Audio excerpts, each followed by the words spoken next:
పలుకు తెలియనిది మాటున ఉండే మూగమది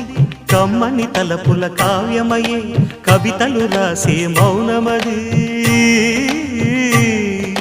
రాగల రోజుల ఊహలకి స్వాగతమిచ్చే రాగమది శృతిలయలరగని ఊపిరికి స్వరములు కూర్చే గానమది ఋతువుల రంగులు మార్చేది కల్పన కలిగిన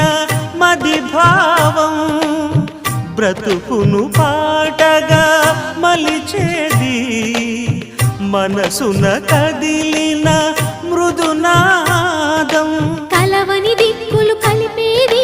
నింగిని నేలకి దింపేది తనే కదా మారది క్షణాలకే సారథి మనస్సనేది అహో ఒక మనసుకు నేడే పుట్టిన రోజు అహో